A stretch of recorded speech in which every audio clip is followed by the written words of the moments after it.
Congressman Kucinich, I want to move to a different area because this is a serious question.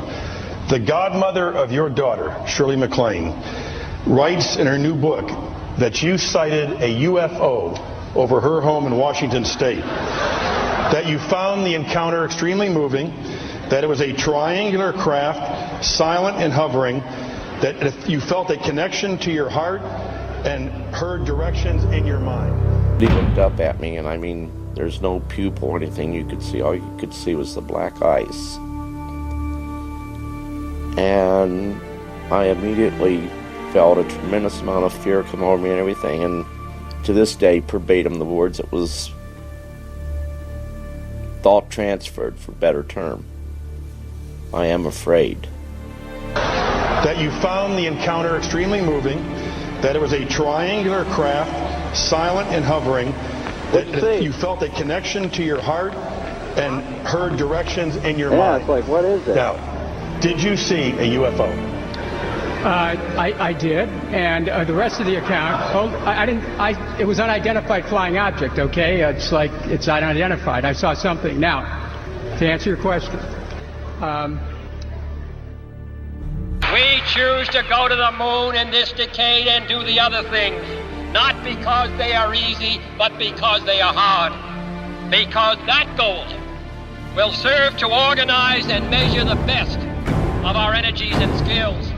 Because that challenge is one that we're willing to accept, one we are unwilling to postpone, and one we intend to win, and the others too.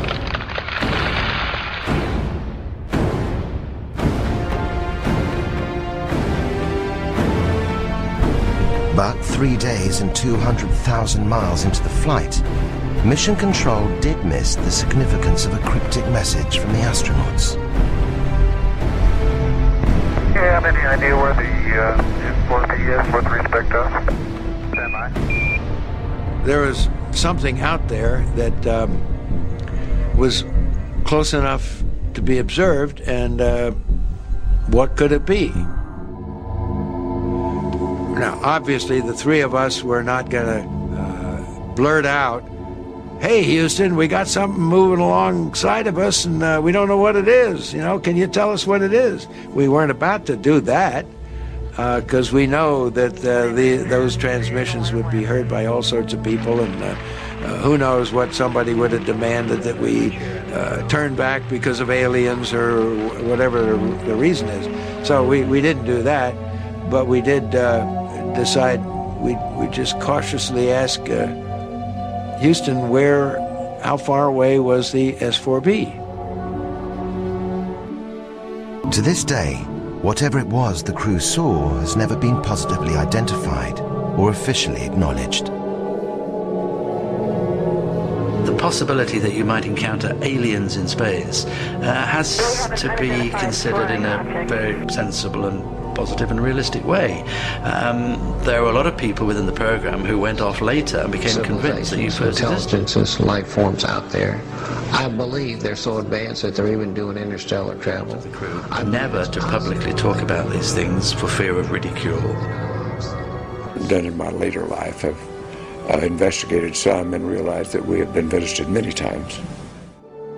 You're saying that an alien spacecraft came down in Roswell in 1947? Well, on a ranch near Roswell in 1947, up north and west of the town itself, on the ranch. As they were sitting there filming, a little saucer came from, I say little saucer, it was a saucer, came flying over their heads, put down 3 little landing gear and landed right out on the dry lake bed. And they picked up their cameras and started over toward it, filming as they went. And when they got in fairly close to it, it lifted up, put the gear back in the wheel wells, tipped up, and took off at a great rate of speed. And so they came into my office and told me what had happened, and I sent them over to develop the film. And then had to go through all the proper regulations of reporting this, and we wound up having to send the film forward to Washington in the base jet airplane, and I don't know whether anyone's ever seen it since. So we start tonight with those strange dots of light. The left side. In 1997, thousands witnessed a UFO over Phoenix. Reports described a delta-shaped craft several football fields in length. Like the craft at Rendlesham, it was viewed from multiple vantage points by witnesses across the county for a total of 106 minutes. Thousands of people saw it, and there was quite a buildup of public interest, almost close to hysteria. UFO enthusiasts all over the country. 3 months after the sighting, USA Today features the Phoenix Lights on its front page, forcing Governor Symington into the spotlight. In early June, there was some major publicity, and all of a sudden we found ourselves sort of besieged. So I organized this press conference to try to get people to kind of climb off the emotional mountain a bit. On June 19th, Symington holds a news conference to announce the mystery has been solved. And now I'll ask Officer Stein and his colleagues to escort the accused into the room so that we may all look upon the guilty party. Don't get him too close to me, please. Now, this just goes to show that you guys are entirely too serious.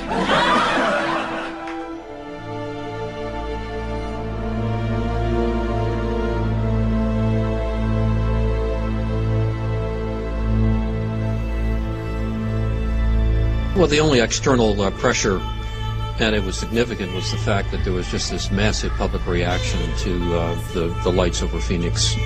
I mean, we've just being inundated by the press. He's the Las Vegas man who claims he can summon UFOs on command. Everyone's going to think you're absolutely nuts. Well, I thought I was absolutely nuts. I'd never seen that. When the prophet started praying for a sighting, I wasn't exactly convinced. It's an orange sphere that appeared out of nowhere. I called the boss with an unexpected change in my story. I can see it clear as day. In fact, well, I'd like now to set the record straight. I never meant to ridicule anyone. My office did make inquiries as to the origin of the craft, but to this day they remain unanswered. I still don't know what it was. As a pilot and a former Air Force officer, I can definitively say that this craft did not resemble any man-made object that I'd ever seen. Well, I now know that I'm not alone in witnessing something extraordinary. That's the bottom line. There are many high-ranking military, aviation, and government officials, many of whom are here today, who share my concerns. Some of them have truly exceptional stories to tell. Hundreds of people saw a majestic triangular craft with a span of approximately 120 feet. Powerful beaming spotlights moving very slowly without making any significant noise, but in several cases accelerating to very high speeds. The 3 astronauts of Apollo 11 who went to the moon back in 1969 all said that they believe there is life beyond Earth. Do you agree?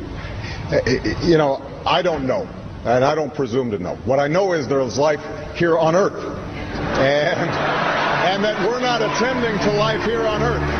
Do or conquer anyone. I should like to help everyone if possible. Jew, Gentile, black man, white. We all want to help one another. Human beings are like that. We want to live by each other's happiness, not by each other's misery. We don't want to hate and despise one another. This world is room for everyone. The earth is rich. It can provide for everyone. The way of life can be free and beautiful. But we have lost the way. Greed has poisoned men's souls. Has barricaded the world with hate. Has goose-stepped us into misery and bloodshed. We have developed speed. We have shut ourselves in. Machinery that gives abundance has left us in want. Our knowledge has made us cynical. Our cleverness hard and unkind. We think too much, feel too little. More than machinery, we need humanity. More than cleverness, we need kindness and gentleness. Without these qualities, life will be violent, and all will be lost. The aeroplane and the radio have brought us closer together. The very nature of these inventions cries out for the goodness in them, cries out for universal brotherhood, the unity of us all. Even now, my voice is reaching millions throughout the world. Millions of despairing men, women, and little children, victims of a system that makes men torture and imprison innocent people. For those who can hear me, I say, do not despair. The misery that is now upon us is but the passing of greed. The bitterness of men will fear the way of human progress. The hate of men will pass, and dictators die. And the power they took from the people will return to the people. And so long as men die, liberty will never perish. Soldiers, don't give yourselves to brutes. Men who despise you, enslave you, who regiment your lives, tell you what to do, what to think, and what to feel, who drill you, diet you, treat you like cattle, use you as cannon fodder. Don't give yourselves to these unnatural men with machine minds and machine hearts. You are not machines, you are not cattle, you are men. You have the love of humanity in your hearts. You don't hate, only the unloved hate, the unloved and the unnatural. Soldiers, don't fight for slavery, fight for liberty. In the 17th chapter of St. Luke it is written, the kingdom of God is within man, not one man nor a group of men, but in all men, in you. You, the people, have the power. The power to create machines, the power to create happiness. You, the people, have the power to make this life free and beautiful, to make this life a wonderful adventure. Then in the name of democracy, let us use that power. Let us all unite. Let us fight for a new world, a decent world, that will give men a chance to work, that will give youth a future and old age a security. By the promise of these things, brutes have risen to power, but they lie. They do not fulfill that promise. They never will. Dictators free themselves, but they enslave the people. Now let us fight to fulfill that promise. Let us fight to free the world, to do away with national barriers, to do away with greed, no trouble. with hate If you and check the intolerance. statistics out, you'll find Let that us these people, fight for a the world of 300 plus thousand people, have lived together peacefully, loving all each men's happiness. Soldiers, in the name of democracy, let us all unite!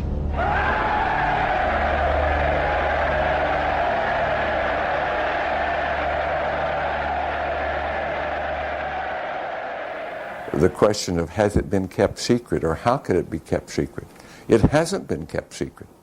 It's been there all along.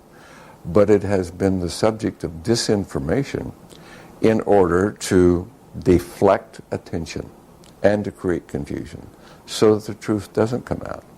Disinformation is simply another method of stonewalling. And that's been used consistently for the last 50 years or so.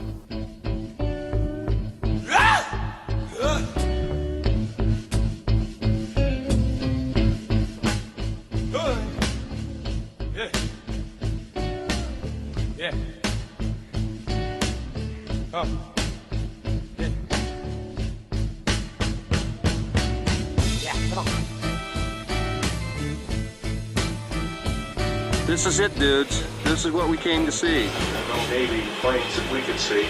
There were no jets, no planes of any kind, no helicopters. We did see something. In fact, we did see something right around 5:45, and around 5:50. That's when we saw the first saucer come out of Area 51. Right. It stayed around for about 10 minutes, and then it went back down. Right. Any evidence whatsoever. Well, that's it now. Well, call George even. Let him know.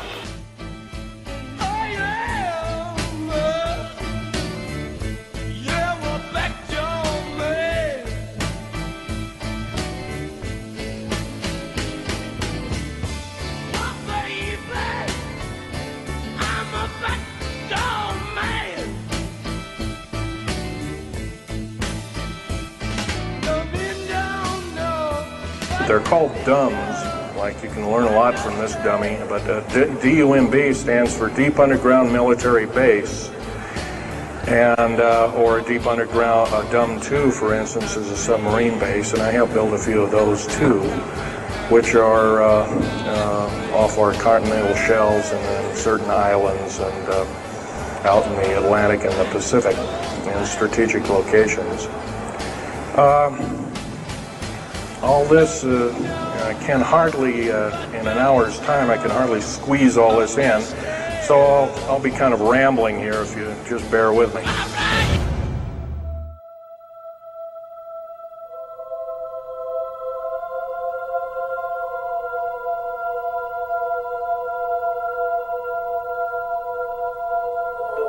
He's been talking to Ron about it a lot. They were doing a little digest. And then his dad died, and he found all this stuff in the basement. Well, Ron was murdered that same year, and that infuriated Philip. He says, how dare they come in and kill my friends? I saw the original envelopes with the original paperwork that had the drawings on it. I saw the original photographs with the stamps on the back from the Navy. I mean, it was all real stuff.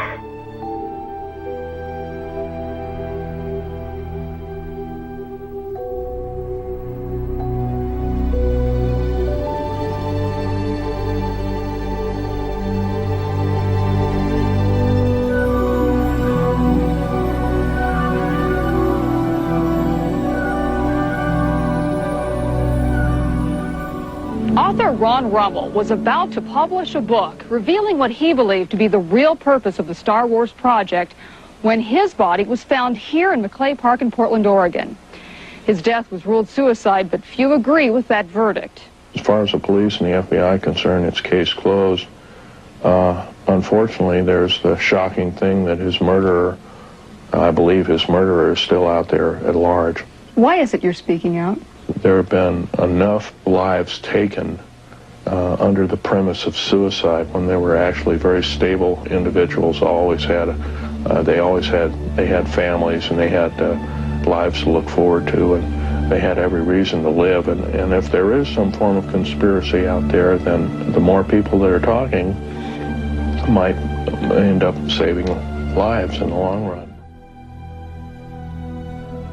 Over a period of time, I became well acquainted with him. I found him to be a person of integrity and honesty.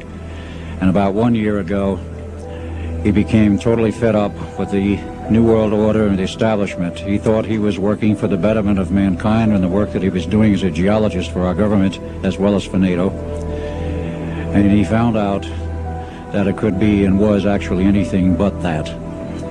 And I urged him last winter and spring to go public and lecture. Finally got him out. He's given over 30 lectures to date, all very successful, very interesting. In fact, so successful there have been 13 attempts on his life since the beginning of the year, and he's survived them all. I don't want to gore you women out, but I was shot in the shoulder up here. All I can say is God must be protecting him because he has a message. Just bear with me. The main topic of my discussion here is to link up basically what's going on with these deep underground military bases, what they're being used for, what is the present situation now being employed both by our federal government, which is slowly being phased out by the United Nations government, as well as the New World, end quote, the New World Order, which is an even higher entity, and who these higher entities are taking their orders from. What's going on, and nothing, and there was kind of a lull in the conversation. He says, John, what do you know about cloning? And I said, nothing. I mean, this was so far out to me, and he said, just let me tell you, it's all real, and it's all happening. And this is from Cecil McMain's, a guy who's so down to earth, who worked on the SR-71, who did a lot of stuff, you know, and he would never, ever come out with something so unusual. I mean, I did my stint for the CIA. I believed in, God and apple pie and Chevrolet, and, flying saucers to me were, just, you couldn't even mention it. I wasn't interested then. We have both seen the film that was taken out of the Dulce facility. This is a facility that's run by the United States government. Yeah, there's no question that Dulce exists. I was the one that kind of led the research on that. I was at a meeting in Crestone, Colorado, and Tom Adams handed me a letter from a lady who lives in Las Vegas, and she was the one that tipped us off that this thing exists. She knew the location of some photos and videotape that had been taken inside Dulce by a guard who escaped during what they call the Dulce Wars of 1979. The unbelievable part, I was involved in building another base inside of Dulce, New Mexico, which is Los Alamos Laboratory. It's a biological laboratory. When I saw Green Beret and Black Beret people encamped inside of our geologist camp, I knew something was up, the gig was up. And about from me to this elderly woman here in the front was sitting a 7-foot-tall alien gray. Good evening, this is John Lear, and today is March 22nd, 1989. We're standing just about 8 miles due east of Groom Lake, Nevada, the super government secret test site, And just a few minutes ago, we saw one of the government extraterrestrial UFOs fly over there. We all watched it for about 7 or 8 minutes. I had it focused in for about 15 seconds and saw for myself that in fact it was a disc. They are actively and have in their possession alien spacecraft, and they are actively undergoing analysis. And flying them. And flying them. Now, before you toss Lazar on the pile with all the other UFO wackos, understand that he willingly agreed to take a lie detector test, requested and independently arranged by a Las Vegas reporter. Terry Tavernetti is the ex-cop who administered the test. If he's lying, he ought to be in Hollywood. I had to hang upside down in there to see the lower level, essentially. And there were 3 large gravity amplifiers. These devices looked like about a 2-foot diameter, 4-foot long piece of pipe hanging by a smaller piece of pipe from the level above, and they can be independently positioned. And that's what emits the gravitational waves that propel the craft. And as opposed to what we're used to, for instance, a plane, once it's in the air, we envision thrust or some force coming out the back of it to push it forward. The crafts work completely opposite of that. What they do is once they're hovering in the air, they'll swing the gravity, 2 remaining gravity generators up in front of them and create a distortion, essentially a downhill. And the craft rolls downhill for infinity. It's always chasing a little distortion. People wonder how a craft like this can make a turn at such high speed, a 90-degree turn, when they would imagine people slamming up against the wall or something to that effect. Well, that really wouldn't happen. Inertia would have no effect. Don't forget that gravity distorts time and space, so really nothing is going to influence you while you're in there. If you were going to see one of these crafts at night operating, it would appear really as a glowing ball or just a bright light in the sky from a distance. Even close up, you'd see a glowing halo around it. What you're dealing with is a high energy source in essentially a gas atmosphere, oxygen, nitrogen. And when you apply enough energy to a gas molecule, they emit photons, they emit light. Obviously, the ET craft do exist. Something had to build them, so there must be aliens. And since there are, and the craft are there must be some sort of factory and an entire civilization somewhere. And if in fact that is true, and it apparently is, then there must be others. I find Bob to be credible, and the main reason is because the story hasn't changed. It's stayed from the beginning. It's been the same. It hasn't expanded like some of these UFO tales you hear. It's been the same. And we've been through a lot of different interview sessions, many on camera, many more off camera. And it stayed exactly the same, consistent. Bob Lazar says he quit his job working on the government saucers when his bosses began harassing him because he was letting others in on the big secret. Do you believe in UFOs? Personally, no, sir. Why not? Ma'am, I have no reason to believe that they're real. Thank you very much. Thank you, sir. Well, you can mention who's with you, John. We have Bob Lazar, and we have Jackie Lazar, Bob's wife, and we have Gene Huff. And this mission was organized tonight by Bob Lazar, who is a theoretical physicist who works at Groomlight. And is also a dead man. One of them did this. All I remember is that he just kind of waved his hand in front of his chest, and the next thing I know, this blue beam hit me and just literally opened me up like a fish. And burnt my fingers right off of me. And it was some form of electrical force because the kind of like being hit by a lightning bolt, burned all my toenails off of me. I have a picture of one of the aliens. He's right here.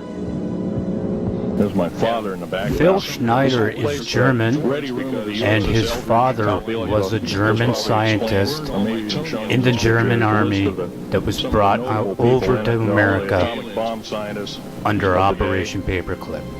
There's my father in the background. This whole place, the ready room of the USA. They didn't find this out till he was dead. That's probably explained.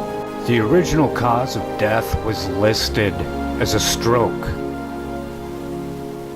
And then as you see there, they try to say he strangled himself to death. He committed suicide by strangling himself to death with his own catheter.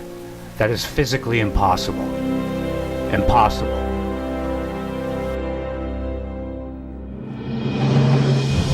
This is a matter of the most pressing import. It has been ridiculed, yes. But in reality, the subject is laughed at because it is so serious. I have had grown men weep.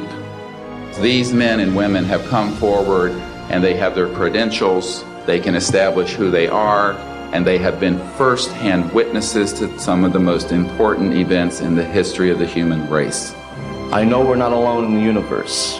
I know that the absence of evidence is not evidence of absence. I'm prepared to go to Congress, to swear before Congress that everything I've told you people and everything that is here is the truth. Good morning. I hope you'll pardon me. I'm a little bit nervous. My name is Charles L. Brown.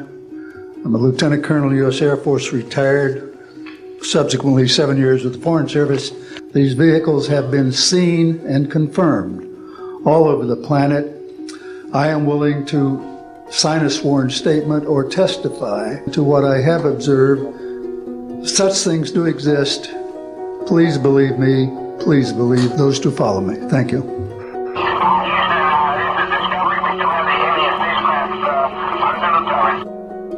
Objects going off the scale, doing right-angle turns. When he inquired, his older supervisor advised him that, quote, it was just a visit from one of our little friends. The UFO was seen near the missile silos and the missiles were deactivated. I was downstairs 60 feet underground. My weapons started going down. They went into a no-go condition, what we call a no-go condition. They were unlaunchable. Object came into the frame, shot a beam of light at the warhead, flew up to the top, shot another beam of light at the warhead, and flew out the same way it came in. And he said, "What was that?" And I said, "It looks to me like we got a UFO."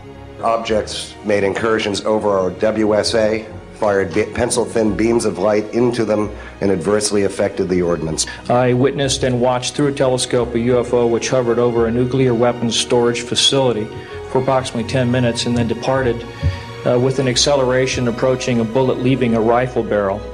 I sat up in my bunk, I looked out the window, I saw a craft heading for the ground and crashed. Call, seeing a message that went through my crypto center which said that a UFO had crashed on the island of Spitsbergen, Norway, and the team of scientists were coming to investigate it. What I'm referring to here is that I was involved in situations where we actually did recoveries of crashed saucers, for lack of a better term, debris thereof. There were bodies that were involved with some of these crashes, also some were alive. What do you want, a story that's believable, or do you want the truth? This is more about a human rights issue than just a UFO issue. 20 years ago, this room would be empty. I see a turn in history. This is history in motion, but unfortunately it's history with a security classification.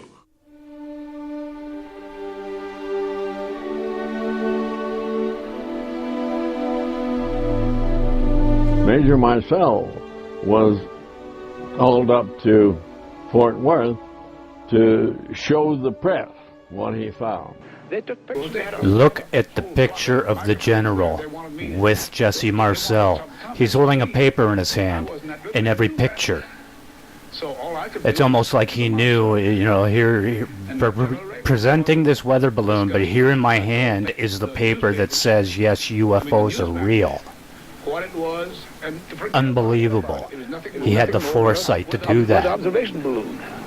Of course, which we both knew differently. Well, what he had to show the press was really a weather balloon. I was the duty officer that night. I told him, "Sarge, how's everything around here?" And he said, "Fine, sir." I told him, they told me to be careful to watch this area because you have a sense of something sensitive here. He said, "You want to see it, sir?"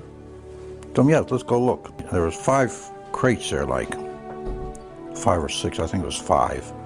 I lifted one up, and here's this body there and floating in fluid. And The head was different, the arms were spindly, the body it was gray. And I told him, where did it come from, Sarge? He said, well, 5 trucks are coming through here from an airfield in New Mexico. It was not anything from this earth that I'm quite sure of.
Oh, yes, we discussed it at every conference that we had with the military.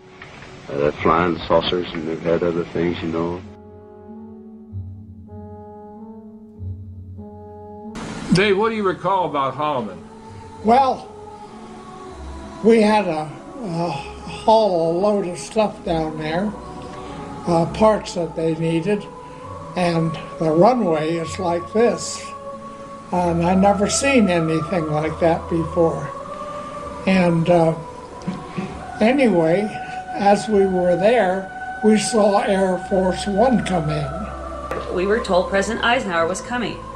So George, our boss then at the electric shop, went to a meeting to find out more. He would not be inspecting anything, and they said just carry on as usual. The President of the United States is entitled to full military honors at any base that he lands on. And that means a parade. The day before he was to come in, a parade to honor him was canceled. We heard the President's plane in the morning lining up for an approach and watched it land on the far runway.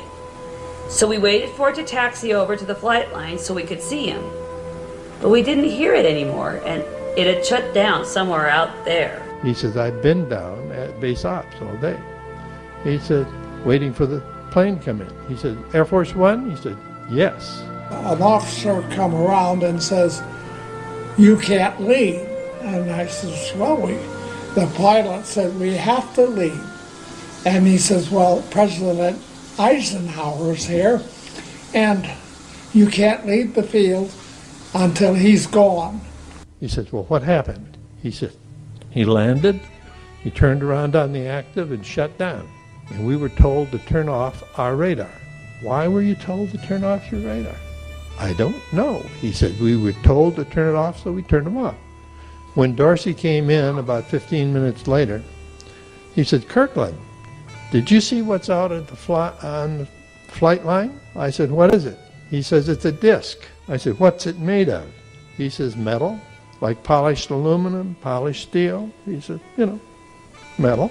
I said, how big is it? He said, 20 to 30 feet. And they were pointing out to the flight line, and so I decided to turn around on the pole to see what the ruckus was about, and I could not believe what I saw. There was this pie tin-like thing coming at me about 150 feet away. I thought it was remote controlled or something. And the guy on the left, again, the khaki guy said, I heard one landed at the monument. He said, the other one said, I don't know about that. I'm telling you what I saw. He says, 2 of them came over. One landed on the reactive in front of the plane, and the other one hovered overhead like it was protecting that plane. In 1954, during the Eisenhower administration, led to a interesting treaty called the Greada 1954 Treaty. It was the Alien-Human Treaty. I recently received from the Ministry of Defense of a foreign government in Europe a document And in this document, it explains how Eisenhower had a meeting in 1954 with extraterrestrial people, and that he wanted to disclose their presence and bring out this information and technologies. Within 6 months of that, if you go back and look through all the aerospace journals, all references to anti-gravity, these high-end electromagnetic systems disappear from open source literature. Not a coincidence. What Eisenhower warned us about, the military-industrial complex, overtook and trumped his power. And it was during his watch that we lost control of this issue, sadly, to this day. In the councils of government, we must guard against the acquisition of unwarranted influence, whether sought or unsought, by the military-industrial complex. The potential for the disastrous rise of misplaced power exists and will persist. We must never let the weight of this combination endanger our liberties or democratic processes. We should take nothing for granted. Only an alert and knowledgeable citizenry can compel the proper meshing of the huge industrial and military machinery of defense with our peaceful methods and goals, so that security and liberty may prosper together. Eisenhower knew that he had to wrestle and defeat the alien problem. He knew that he could not do it by revealing the secret to the Congress, because, in fact, isn't that the same as telling the public? Early in 1953, the new president turned to his friend and fellow member of the Council on Foreign Relations, Nelson Rockefeller, for help with the alien problem. The whole Rockefeller family, and with them the Rockefeller Empire, had solidly backed Eisenhower. Asking Rockefeller for help with the alien problem was to be the biggest mistake Eisenhower ever made for the future of the United States and most probably all of humanity, as you will soon see. In 1953, also, astronomers discovered large objects in space which were moving toward the Earth, and it was first believed that they were asteroids. Project Sigma intercepted alien communications, and when the objects reached the Earth, they took up a very high orbit around the equator.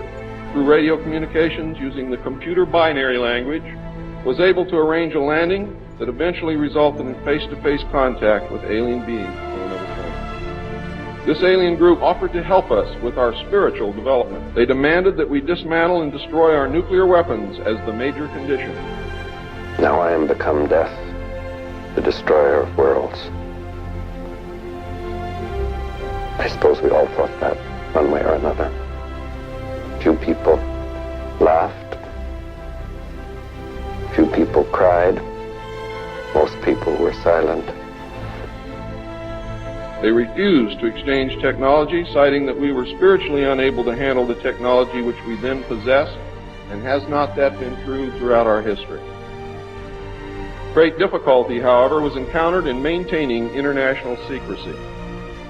It was decided that an outside group was necessary to coordinate and control international efforts in order to hide the secret from the normal scrutiny of governments by the press. The result was the formation of a secret society which became known as the Bilderbergers. The headquarters of this group is in Geneva, Switzerland. The Bilderbergers evolved into a secret world government that now controls everything. The United Nations was then, and is now, an international joke. The exclusive ski resort of St. Moritz in June is perfect Bilderberg territory, out of season and, crucially, practically deserted.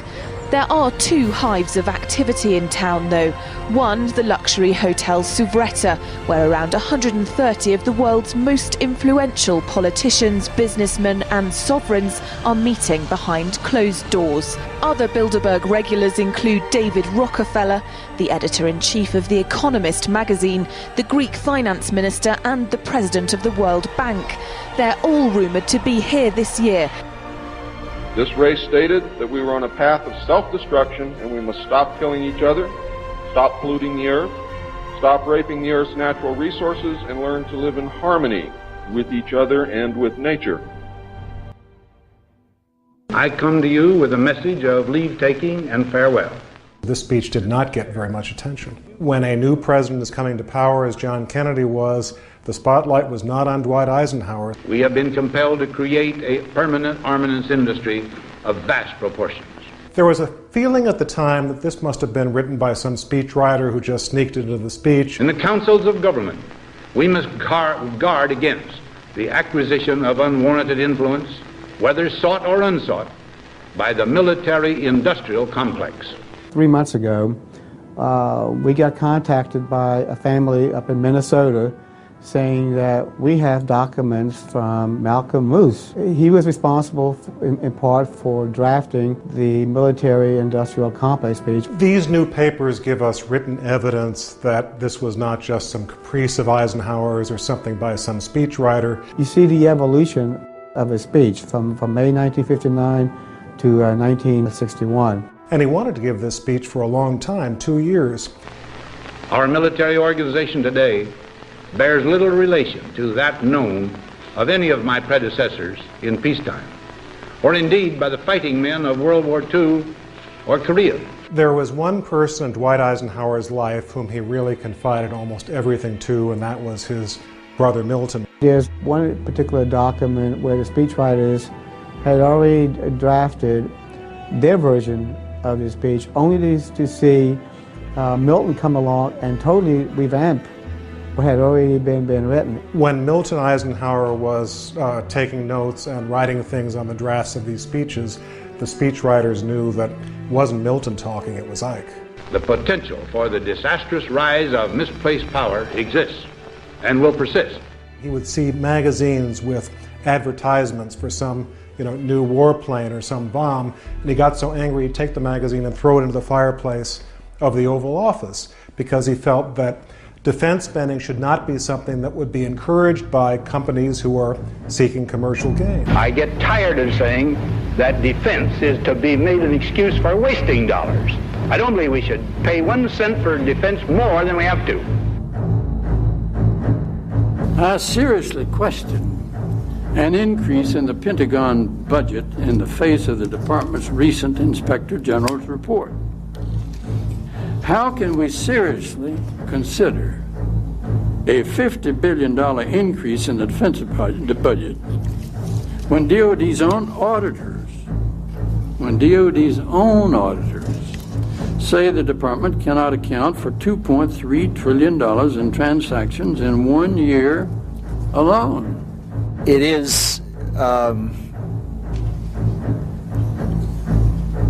was going to say terrifying. It's a terrible record, and it's preposterous that the Defense Department doesn't know what's happened to this money. We're told major cuts in education programs, and then we read, well, $500 million is paid per year that isn't owed. It is an incredible thing that we arm the world and then turn around and come to Congress and say, look at all these weapons out there. They're almost superior to ours. They're comparable to ours. Well, of course they are. They're ours. We sold them to them. With New York's big block of votes, the issue is no longer in doubt. And a wildly cheering convention hails its nominee, Dwight D. Eisenhower, soldier and statesman. Away from the convention floor, Eisenhower huddled with Nixon. The young senator represented the growing power of the West Coast, and he was a rough-and-tumble campaigner. The general offered him the vice presidency. Yes, well, as we get older and older, I'm 77 right now. You can't live forever, So if this procedure I'm going to have to clean the blood doesn't work, then I've got probably a few more months to make it before my kidneys shut down, So that's kind of why I'm kind of going along with the interview at this time. You're seeing that what you went through is just too important for people not to know about. Yeah. Can you just, can we start at the beginning with your military career and just walk through what exactly your experiences were? Was drafted into the military. What year would this be? 58. I went through the signal training course. And at that time, I went through the radio teletype course and also the cryptography course, crypto. My boss came to me and he said, how would you like to, make some extra money? So he's explained to me that he could put it through, would have to get a top secret White House Q clearance. After about 6 weeks, my security clearance came through. I was coming into the Army fresh off the farm, so I really didn't have much knowledge of anything, but my boss filled me in on Project Blue Book and what they had found so far. And I said to him, I don't know if I'm going to be able to be a judge of this type of thing. What's real, what's not? He said, well, we have to build the information as we go, and you'll see how this thing is working out. I couldn't tell anybody. In fact, I had to take a vow that I wouldn't tell anybody. A lot of it for 40 years. I was going to a grocery store. The men in black in this video clip right there, that is in Niagara Falls, Ontario. Town cars. A hotel manager and the security guard had seen a UFO, and those guys showed up a couple days later. Publish anything or talk to Linda about any more things. So at that time, I did, I stopped. It's 1958, maybe the fall of 58. What happened after this? If you remember, back in those days, they kind of declared it as a nothing, Mm-hmm. Right. And they were telling the world all UFOs are misidentifications, hoaxes, balloons, psychological issues, whatever. We have received and analyzed between 1,000 and 2,000 reports that have come to us from all kinds of sources. Of this great mass of reports, we have been able adequately to explain. Look up the word adequately. Explain them to our own satisfaction. Their own satisfaction. As hoaxes, as erroneously identified friendly aircraft, as meteorological or electronic phenomena, or as light aberrations. My boss came to me and he says, we've both got a new assignment. And he says, oh, I said, where are we going? Oh, he says, we're going to the Capitol. They called us in, went into the Oval Office. President Eisenhower was there and Nixon.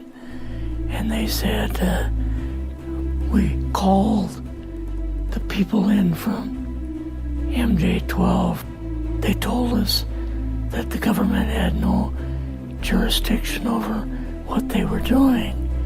So he said, I want you and your boss to fly out there. I want you to give them a personal message. He says, I want you to tell them they have this coming week, to get into Washington and to report to me. And if they don't, I'm gonna get the 1st Army from Colorado and we're gonna go over, we're gonna take the base over. I don't care what kind of classified material you got. We're gonna rip this thing apart. Eisenhower was going to invade Area 51. Yeah, with the 1st Army. So you go out with your superior. Yes. You fly out. You land. What happens? Can you describe this whole process? What you saw? They took us the 13 or 15 miles south to S4 and different garage door openings. And in these garage door openings, they had different saucer crafts. The very first one had the Roswell craft in. Could they tell what the source of power was of this craft? Yeah, it was like a reverse gravitational thing. I got I got the mathematical code for reversing gravity in a 3x5 card. Later on at S4, we viewed the autopsy film. And then the colonel said, what we've got in here is we're interviewing a gray alien. You had to have a little bit of heart racing Yes. at that moment. My boss was able to go in and had a partial interview with him. So what did this gray alien look like? Could you describe them a little bit? This one looked a little bit oriental. Now, why were they bringing you out here at all, anyway, to see an alien? What was the point? To go back and tell the president they actually had one. So he did not know at this point if there was an alien at S4? No.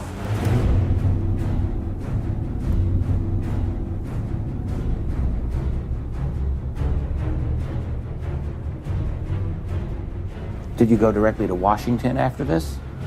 Yes. Or did you go somewhere else? How did they get, did you fly regular airline? Or? The commuter plane back to the air base and then took President Eisenhower's Lockheed Electra back to Washington.